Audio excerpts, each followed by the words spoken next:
Welcome back to the Dear Katie podcast. This is Katie Koestner. I am the primary host of the Dear Katie podcast, and we are so delighted to have you take this journey with us on our weekly podcast episodes. I just want to remind everyone to do great self-care. Thriving is part of the purpose of this podcast, and we definitely want you to take a break at any time. Warm bath, fresh air, walk a dog, have a bite of chocolate, whatever you need to do good care for yourself. Just as a reintroduction, if you're not familiar with me, I am the woman who was on the cover of Time magazine at age 18 as the first in history to speak out nationally and publicly as the victim of date rape. And HBO made a film about me, and I went on to become the executive director of the Take Back the Night Foundation. We are the oldest, largest global movement on sexual violence in all forms for all people in the world. So we encourage you to visit our website for lots more information. So I'm going to turn it over to our host and our guest for today. Hi, everyone. It is the Dear Katie podcast. This is Katie Koestner. Welcome back. As I always like to start with, excellent self-care is so imperative as we continue on these journeys of listening to survivors, listening to our experts, our activists, our authors. Everyone has a different part of this journey for each of us. So if you need to push pause, always take a break, come back. And I am so excited about our guest today, Pamela Zaballa. Mm-hmm.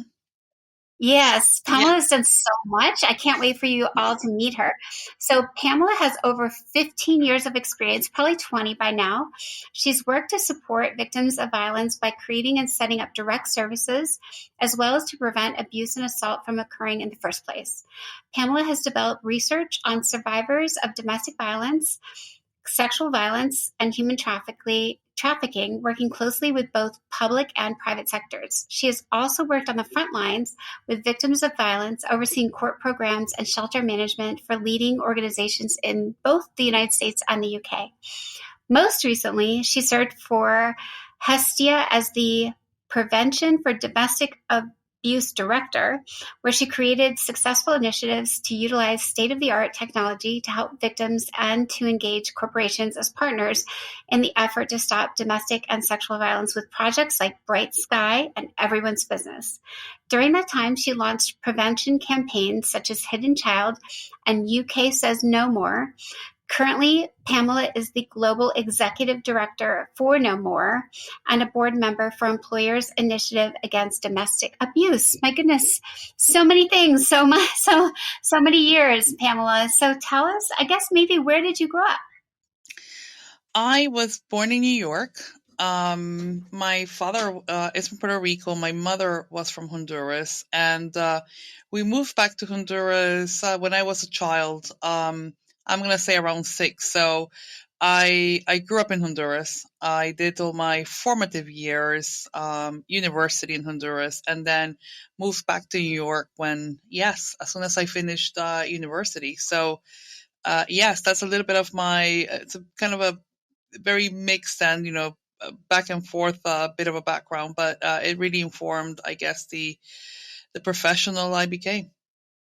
Yeah. Do you think that's a very diverse background and lots of different, you probably saw and encountered many different things from both where you grew up and your own cultural background and all those differences. Were you always, I guess, cued in or zoned into women's issues specifically, or did that evolve over time? I'm going to say it evolved over time. I do have to say that without realizing, I grew up in environments where, women were tough, like they had a lot on their plate, and they were tried to be very sufficient for them, for their family. So I think I always had very strong women around. But it wasn't until I was at university and I had my first job at the Food World program in Honduras, where I started working in women's prisons.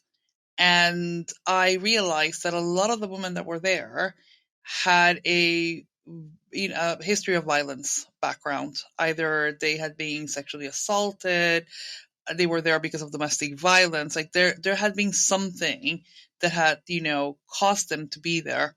Sometimes, their partner had made them, do something for which they were there. But certainly violence had been present at almost every stage in their lives. And so I think that prompted me to want to do more about it and refocus what was going to be my career in gender-based violence. Well, ironically, Pamela, I had a similar experience early on. I got asked to speak with Tipper Gore, Mm-hmm. Vice President Gore's Yeah. wife, in a maximum security prison for women in Connecticut. And I was overwhelmed by the stories I encountered as well. Like everyone pretty much had a story that in some way was related to sexual violence or abuse or trafficking or prostitution. And it was just overwhelming. Like, how can we? These are women who started out as victims and then were jailed. Mm-hmm. So that must have been such a motivator, I guess. And so then what did you do from there? Did you start with research or an organization or? No, it was life. I decided that I wanted to do my master, so I moved back to New York. And Okay. yeah, and my uh, first job there was as a court advocate in Manhattan Family Court. And so I had over 80 cases at any given point. And Oh my God. I know it was, it was overwhelming in numbers. And I think I always tell everybody that that was truly my university in this topic, because I got to like demystify everything that we know about domestic abuse. Like if I had any bias, they were corrected in that place, because you could see every case, every combination, every social class.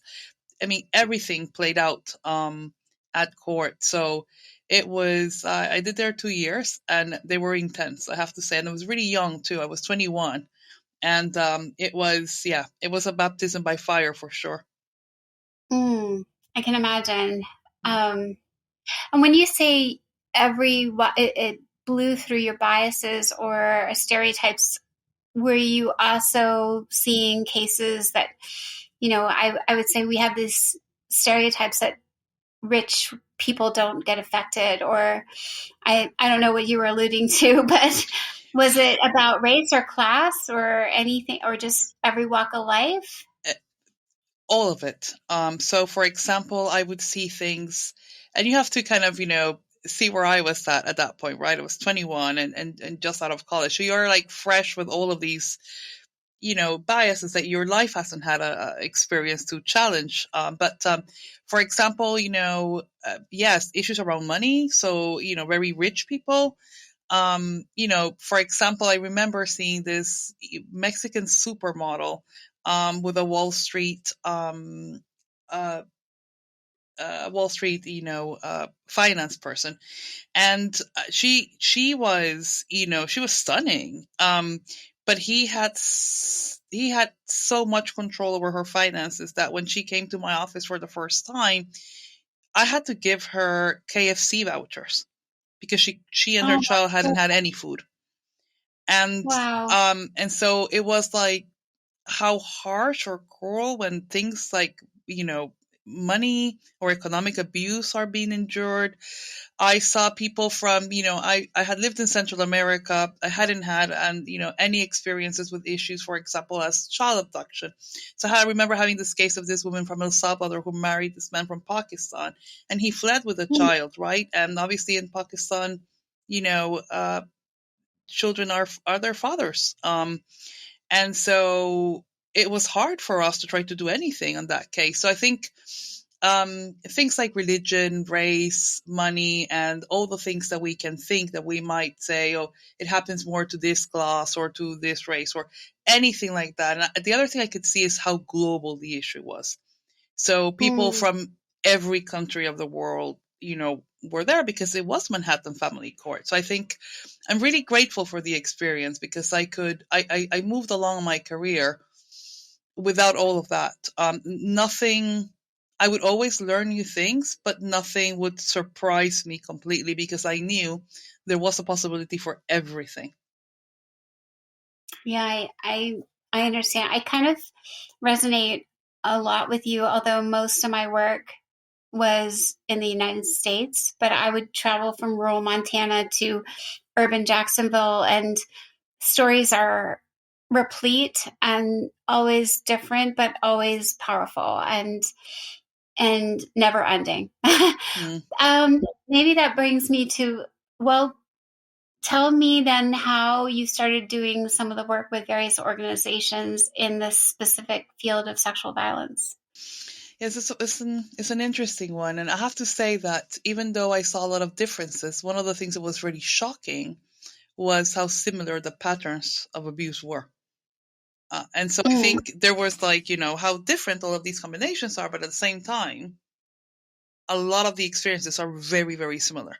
It does not matter all of the backgrounds and, all of the things that could be different. I think it was interesting because I then moved to the UK and started working in shelter management. And obviously I would see a lot of the people coming into shelters.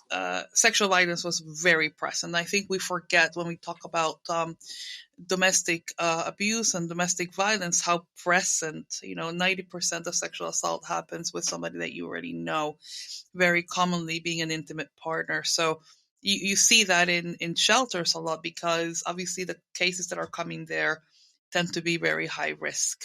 And I think that was like, some of my very kind of first encounters with very complicated cases. And then I really kind of moved more into senior management policy.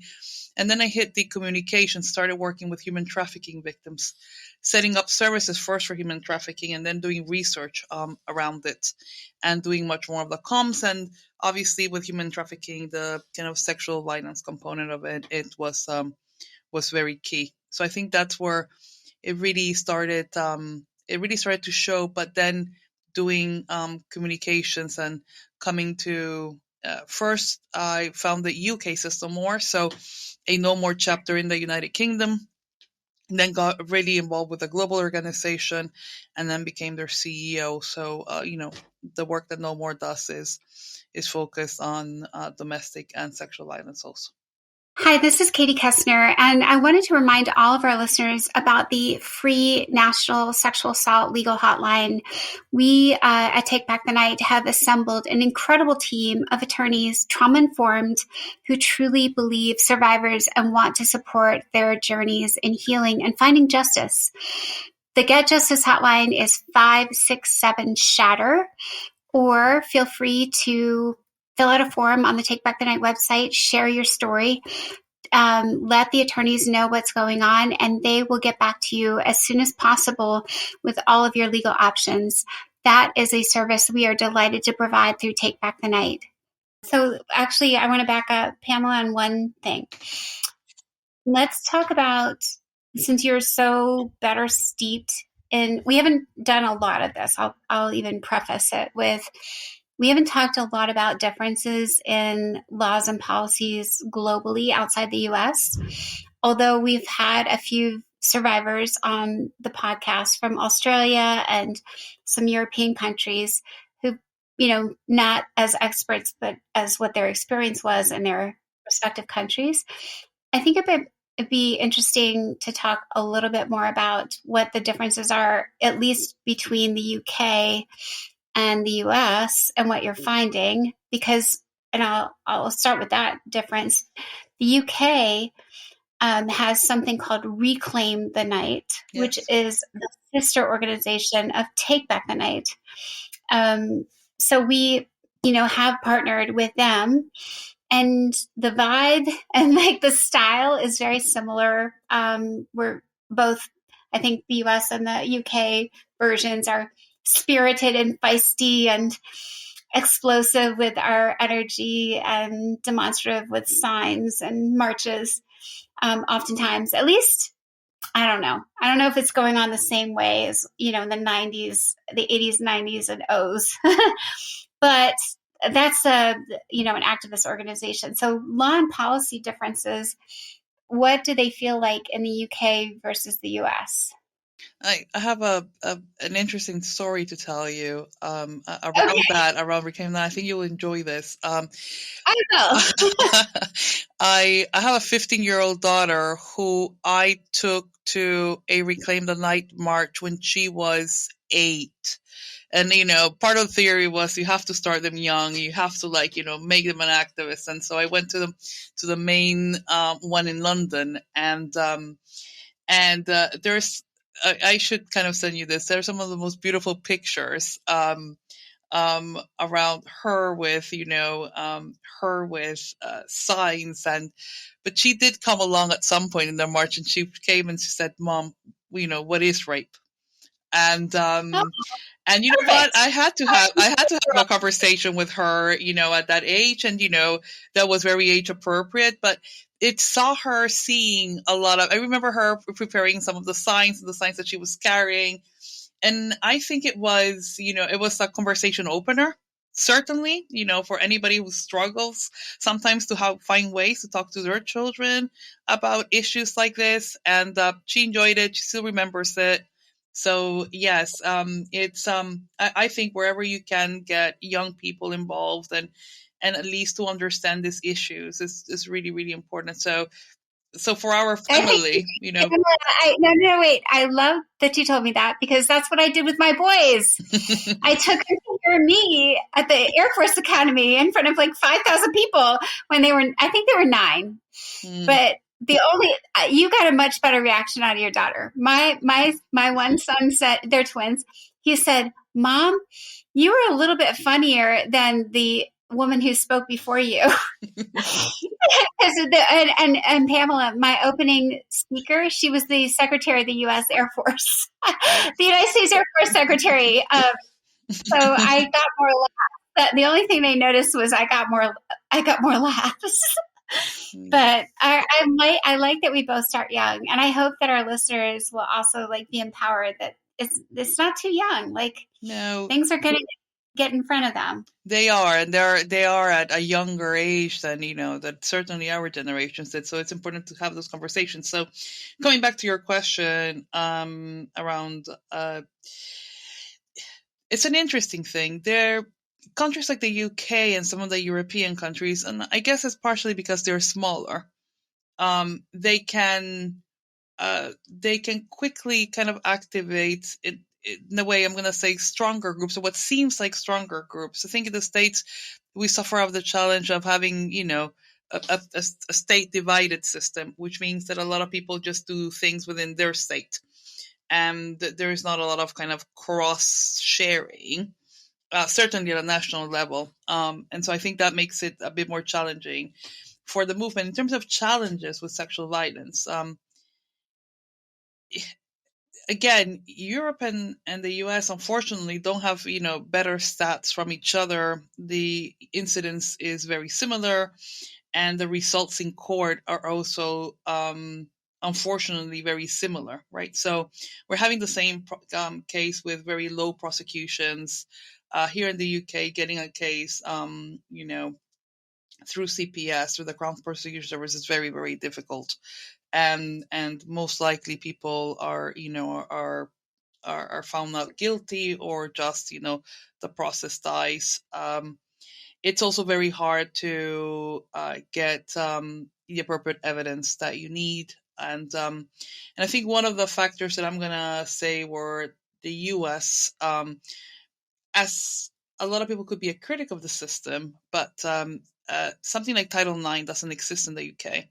So universities Mm. have really no obligation to support victims of sexual violence, and that is a challenge because some of them do it, but certainly not to the standards that you would see in the US. And we already have problems in the US with that. And when you go into other countries, the pattern is unfortunately worse. And I remember doing this webinar with Black girls from Africa, the UK, and the US to see what their universities' experiences were.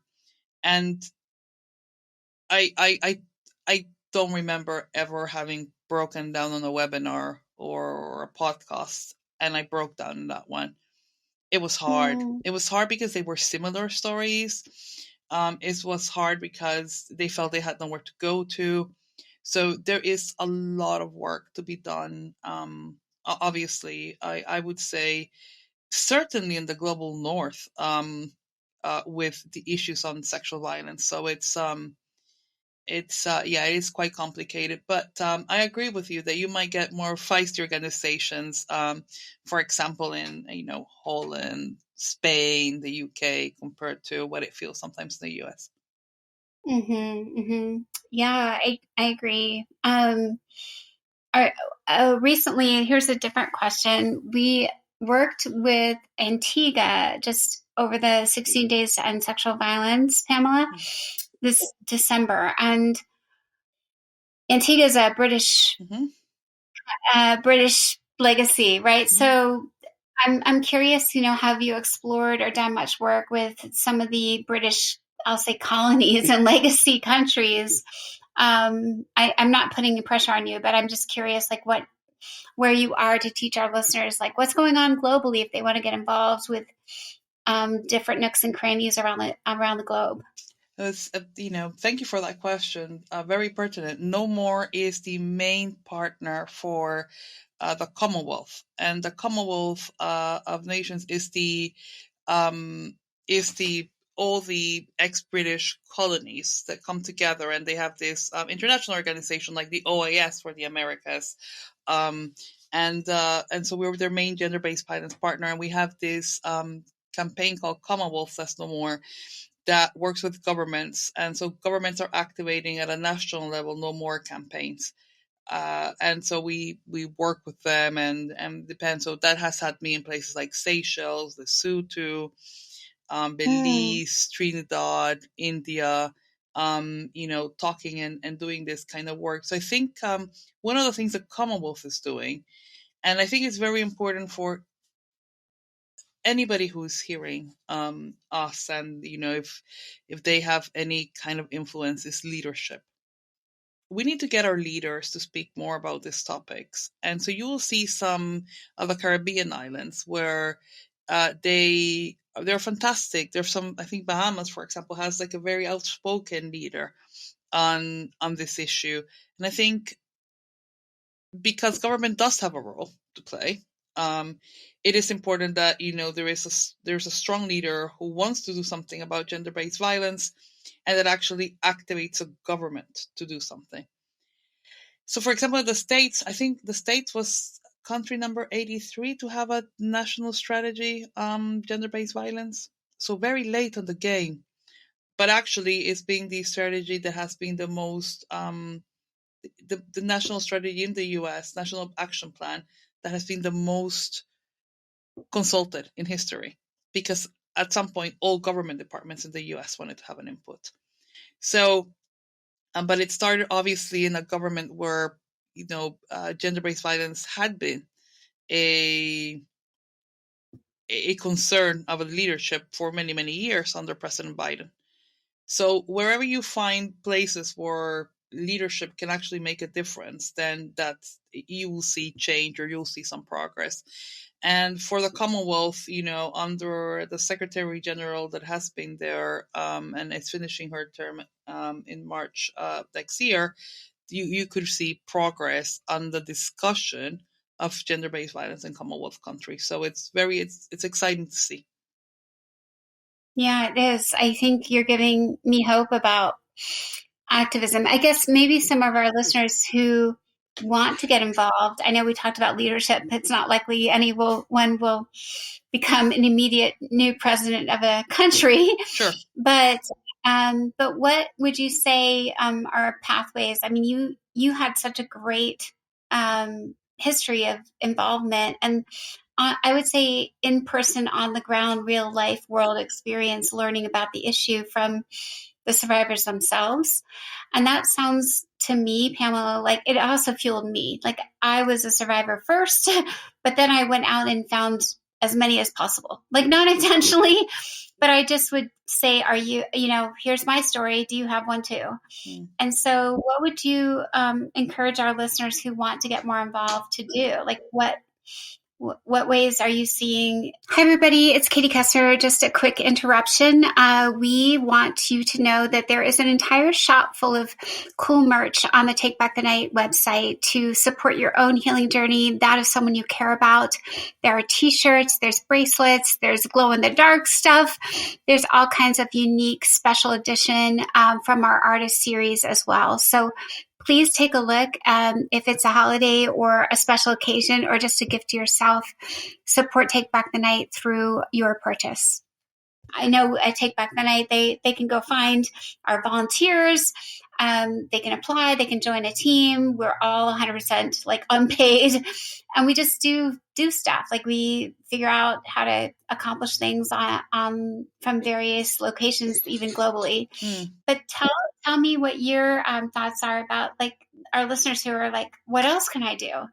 Because healing to me is, people say, I'm sure they say it to you a lot. They say, how did you get over it? I say, I didn't get over it.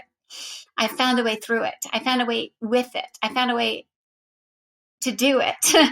It's not get over it. It's like, I'm doing it. I'm doing the healing. I'm doing it every day. I'm doing the thrivership. I'm doing the like figuring out how to put pain into positivity. So what would you say? It's an interesting one. I have a lot of thoughts on this. For survivors, right? I think it's important for them to find their own path to heal, and that might be helping out, becoming active, and doing what is important, for them and what feels right. Sharing whenever they want to share, if that day comes, and understand that they can do that they can do that safely. And some people will deal with it with many different ways, and you're absolutely right that everybody can be an absolute leader, but I think we can all have control of what our kind of areas of influence are. So you might start very basically at least getting to know about this issue. So when we get involved in any issue, it's because that issue for some reason breaks our heart, right? You might be like really concerned about animal welfare. Let's take it out here.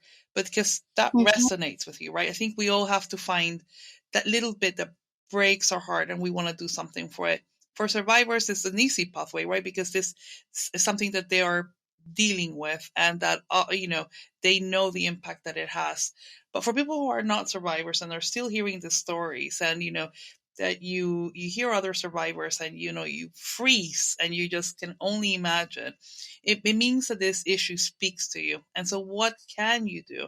I always say, if you're starting this pathway, make sure first that you at least know a little bit about the issue. Inform yourself, right? What is the situation? What is there to learn? And then expand that to try to understand, where is there support services around you? What is the map around where I can get help? Because if I ever need it, or if somebody comes to me, because that's the second thing we have to be prepared. Gender-based violence, sexual violence by one side, domestic violence on another side, and other forms of violence happening to so many people, right? We're talking about 1 in 3 women. So we always know somebody, and we will know more people in our pathway that are survivors and that are going through situations like this. So we need to be prepared, not only to know, but also to help. And I guess that, and so, one way of helping is knowledge, but also knowing that, you can actually get information for somebody. What is a step for somebody who wants to, report or go to a shelter or call a hotline, right? Once you have that kind of, for you start kind of making a commitment of like, is there any other ways that you can help? And so it's important. Of course, there are plenty of ways you can, like, start volunteering in organizations that, take, invest a day or, a couple of hours, a month in seeing how you can help out. But I guess that the other, people maybe cannot volunteer because they don't have the time. So maybe they can support, things that are happening in social media, movements, it's not only thinking that we want to do good, but it's also trying to see how we can activate that, right? And so, we have so many other fantastic mediums to do that, at the moment. And then I always find that we no more works with, a lot of corporations. And I always find these people that work in companies, and there are all types of sizes, huge corporations or small little businesses. And there's always a person that's really talking about this topic, that makes sure that it's a topic in the ERG, that does an activity, that makes sure that there is a policy. And I think, when you have a working space that you can, it doesn't matter who you're in the ladder, but that you can try to influence. A company might have 50 employees. If 50 people know about sexual violence, know about domestic violence, and if there is a policy, at least there's 50 people who are getting this information, right? So let's try to, leadership is important in whatever area of influence you can harness, right? And then you'll find ways of becoming more and more active, because what I find surprising about this, and I'm sure that this is being the same case for you, is there's a network of people out there doing stuff that once you decide to be, I don't know, the person who activates a policy in your company, if you can, right? And, you will meet, maybe you'll get invited to an event where something similar is happening, and you meet other people that are doing things. And it becomes something where networks are important to expand what we can do. So I think, it's, to cut it short, it's, you can find your own steps into being active, from just learning to getting activated, to follow these topics on social media, to go to a Reclaim the Night march, like I did, making sure your children are informed. There's so many things that can be done. You don't have to be the poster girl, child banner of these issues. You just have to be active and be present. I thank you. That was a beautiful answer, Pamela. Totally different topic now. What about men or those who identify as such, right? What are we doing? I don't know. I feel like the Good Old Boys Club is still out there. And I'm a little worried. I'll put this out there to you. I'm a little worried that while there might be more, I'll say good guys, more well-informed, more men who have some understanding and sensitivity. Hopefully my own sons, but I'm also worried that there's still alive and well a culture of disrespect. So, for example, I'll give you context. Earlier this afternoon, I was speaking with a very elite, one of the best in the United States private schools, and we're trying to plan a consent symposium for this spring at a high school.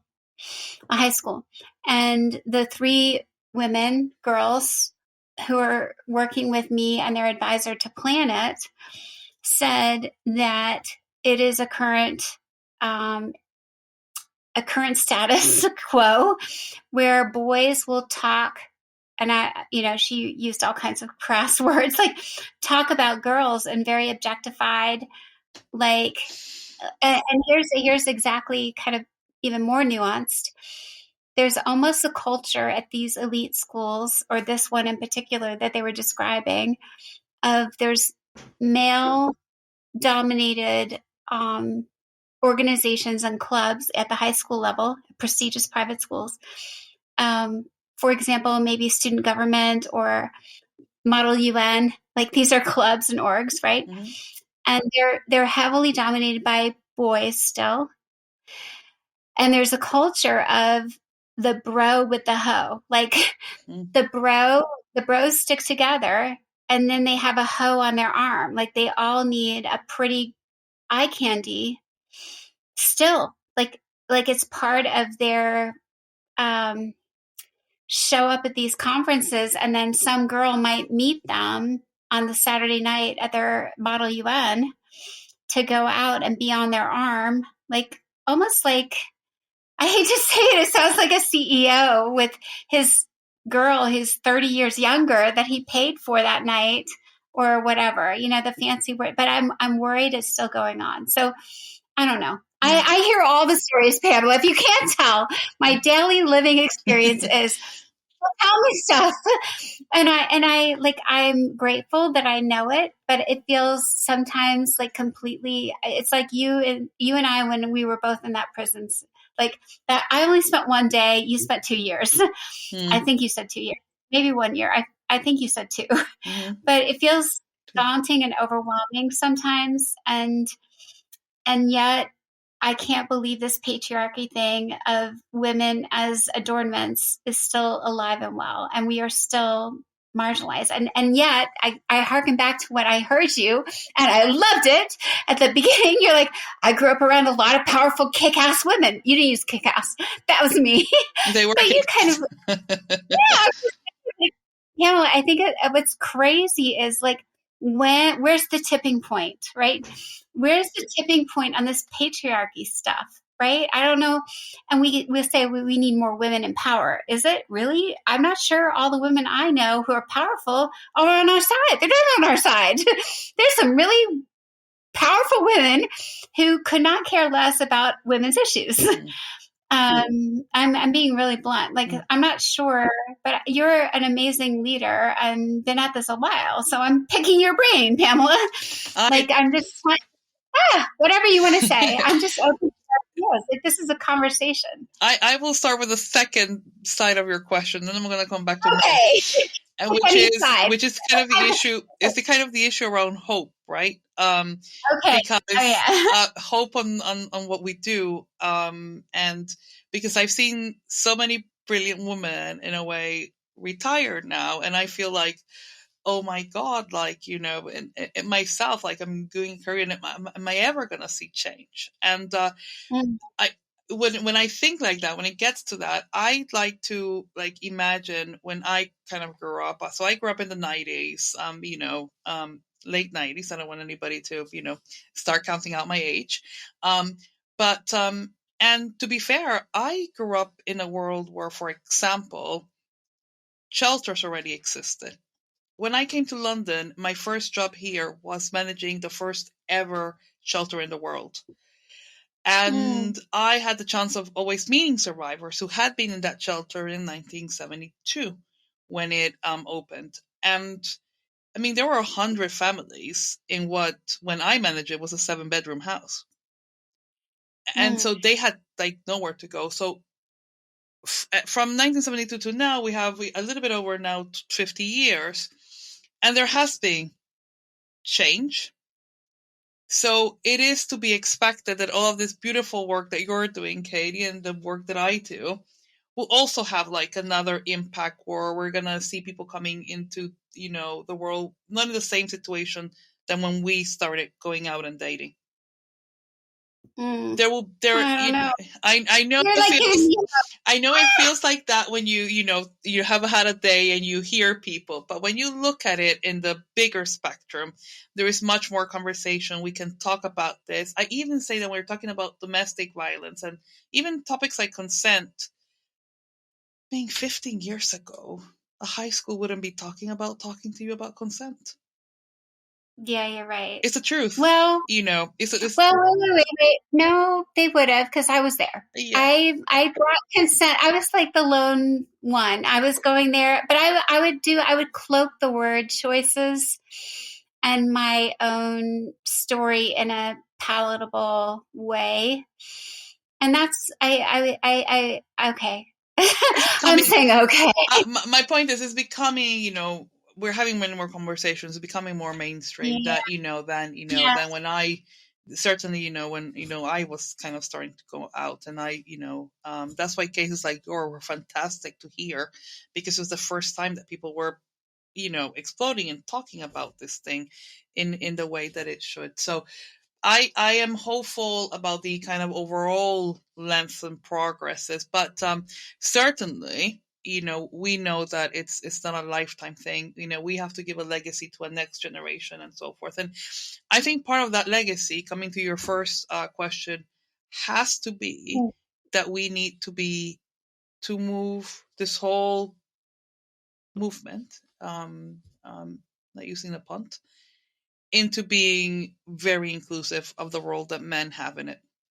And I think, it was right to start it where it was like a woman, movement, but it cannot continue to be an only woman movement, right? Because what we are gonna, keep on creating is, or or create is, in a way, more divide and more alienation. So we need to start bringing men, not because they're men, but because they're human, because we're all humans and we're all suffering from the consequences of having, 1 in 3 people victimized in these ways.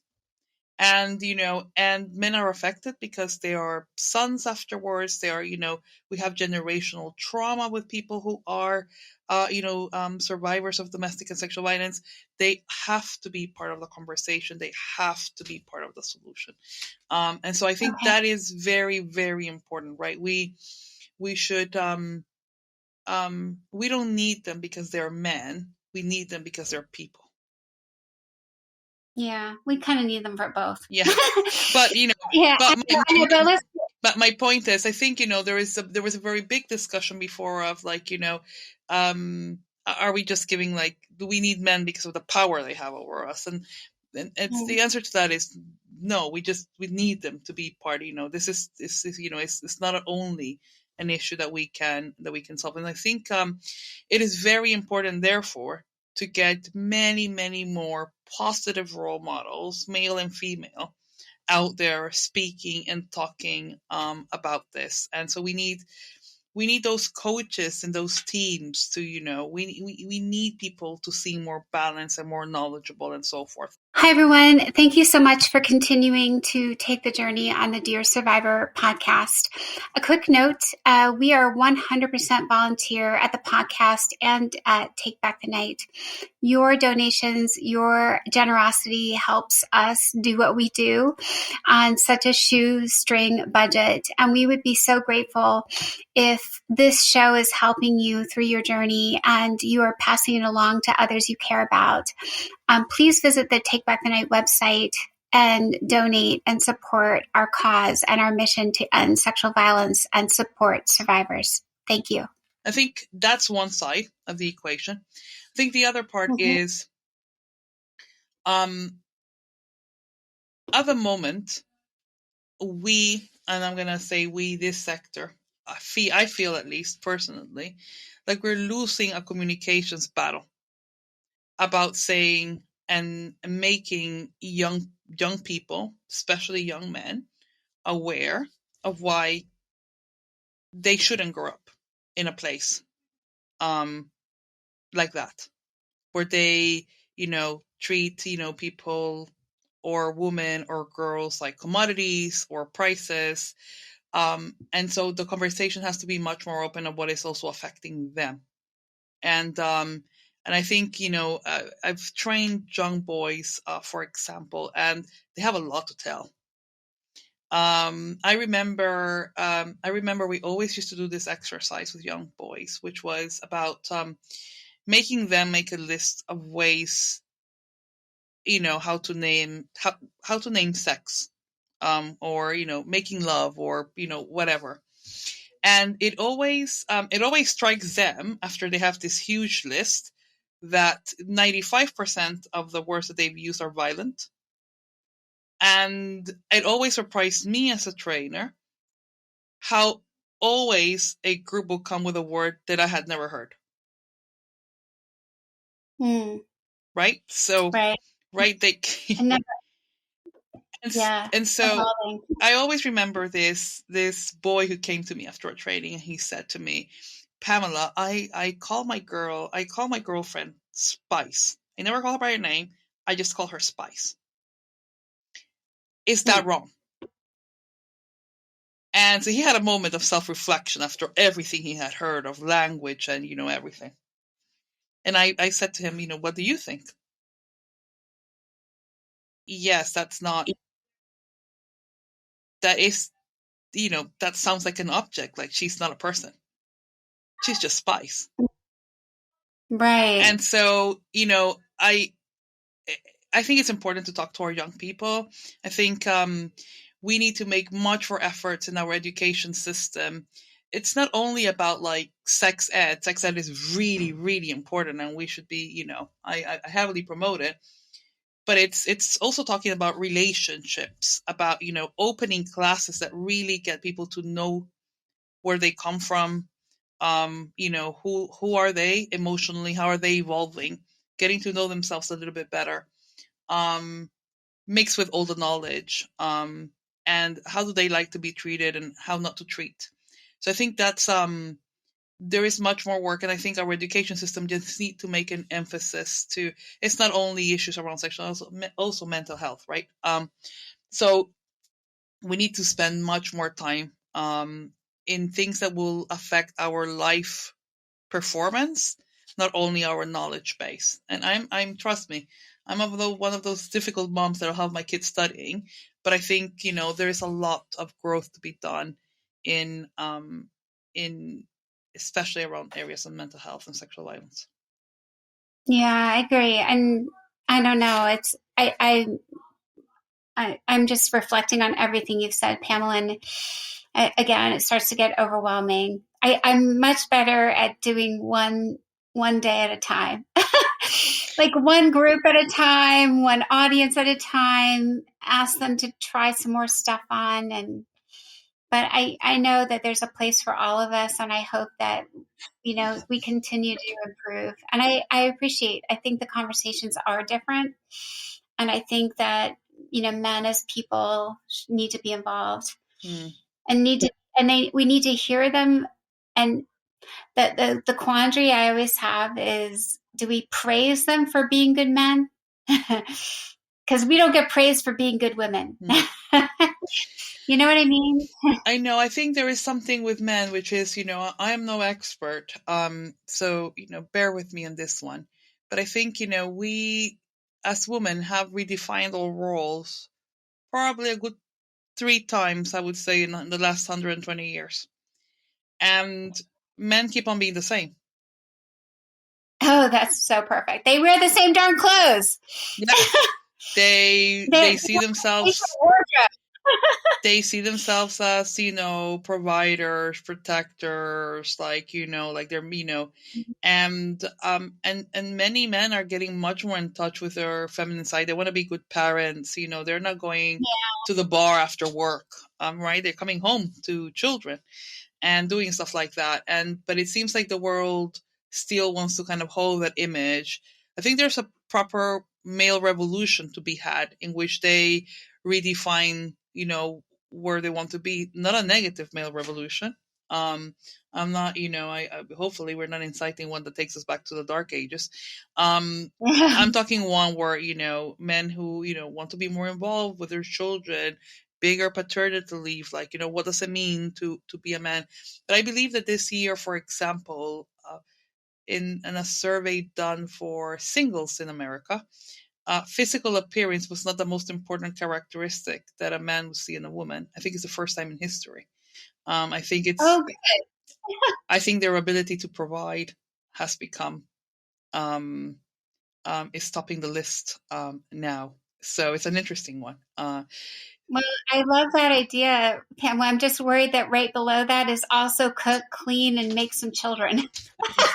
It is. It is. Like, we do it all now. It's like, nope, we care about all those things. It is, because that's what we're doing, isn't it? Right? At the moment, we as women live in a world where we seem to have to be perfect in so much stuff. Okay, we have to be mothers. We have to have all of those roles that we had many, many years ago.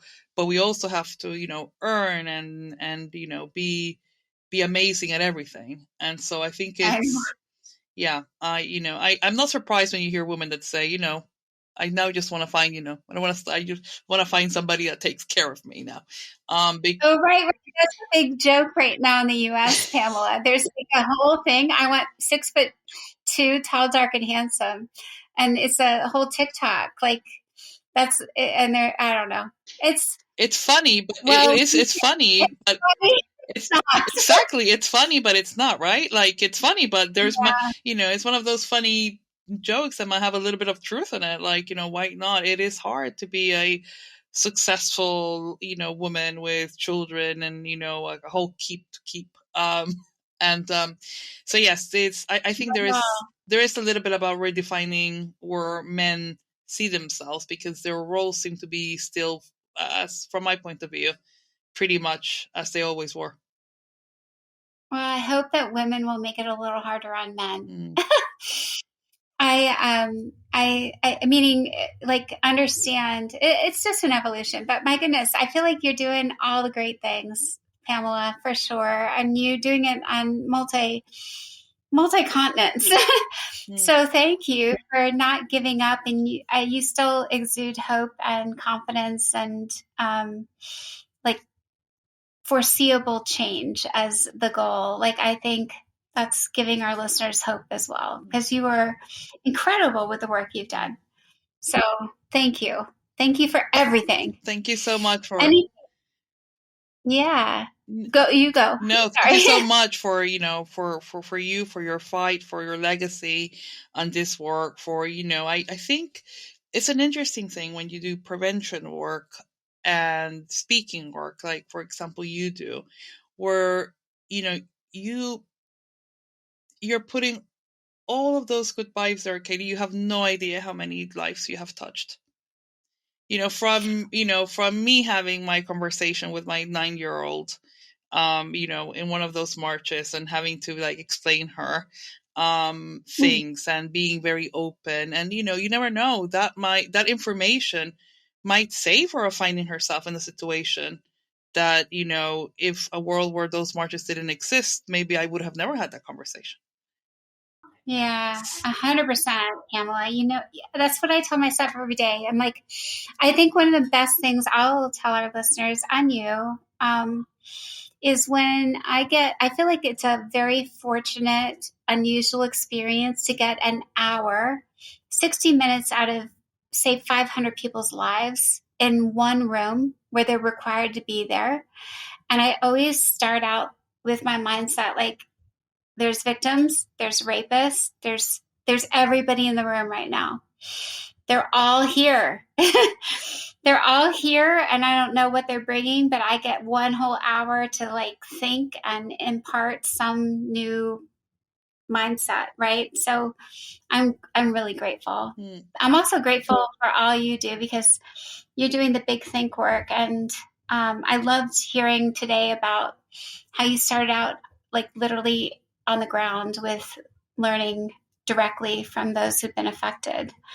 It's very powerful. Your own journey is really inspiring. I'm grateful for that, because I don't have the experience of being a survivor, but I at least had that chance of starting from scratch, I would say, and move through a whole chain. And I think, except HR, and to be fair, as a CEO now, even more, almost all the roles that are possible in a gender-based violence organization. I think that has been gratifying for me as an individual, but I think it's been helpful certainly for this role. Yeah, absolutely. Well, my goodness. Thank you so much, Pamela, for joining the podcast and spending some time with us, and, sharing all the things we talked about. And for our listeners, my goodness, be inspired by this journey of Pamela. No matter where you start out, where you go back to, what you check in with, I would just soak it up all the way and think about it, and just take it one thing at a time. I think Pamela and I have that in common. We just kind of took it one thing at a time. What came to us, we thought about it, and then we kept going. And that's, don't pressure yourself to have a plan so much. Sometimes I feel like there's a lot of stress already. Don't do a plan, just do an everyday, like, living and just take it. Just take it one day at a time. I think it's a more gracious, easy way to live in the world. So, my goodness, thank you, Pamela. Anything else closing? We'll put, obviously, about No More in the show notes. Anything else you want to share? No, just echoing what you're saying, you don't have to, do anything complicated to be a supporter in this issue. Just care about it. And that energy will find a way and will connect with others. So I think that's, that would be my final message. And yes, as you said, if anybody hearing wants to visit our website, they can go to knowmore.org, Or the other thing I'm going to plug in is we have the only a global directory for domestic and sexual violence, which is nomoredirectory.org. It's over 205 countries, so you pretty much just put your country and you'll get all the resources for help in that country for both issues. That is fantastic. I'm glad you mentioned it, Pamela. It's a marvelous resource. Yeah. So thank you very much. Thank you very much for having me. Thanks, Pamela. And for our listeners, continue on the journey. Remember, Pamela's resource for resources all over, and Take Back the Night has the global, well, we're not global yet, but we're working on Canada next, the legal support hotline for getting justice around sexual violence in any form. So feel free to use that, and then continue on to the next episode. Bring your journal, however you're processing each episode. Come along for the ride, and we are here to support you. Thank you, and take care.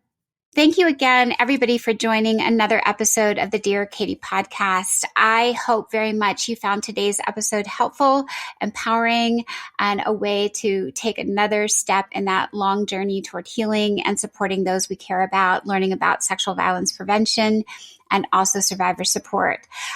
For those of you who don't know, again, the Take Back the Night website has tons of great resources, books, self-care options, cool merch.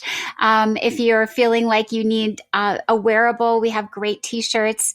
Of course, we would love it if you follow along on our free newsletter with news and events going on around the country and even around the globe. And finally, don't forget to like us and follow us on Facebook and Instagram. You'll find our entire community popping up here and there, and recaps of our podcast episodes as well. So together we shatter the silence, and together we end the violence. Take care.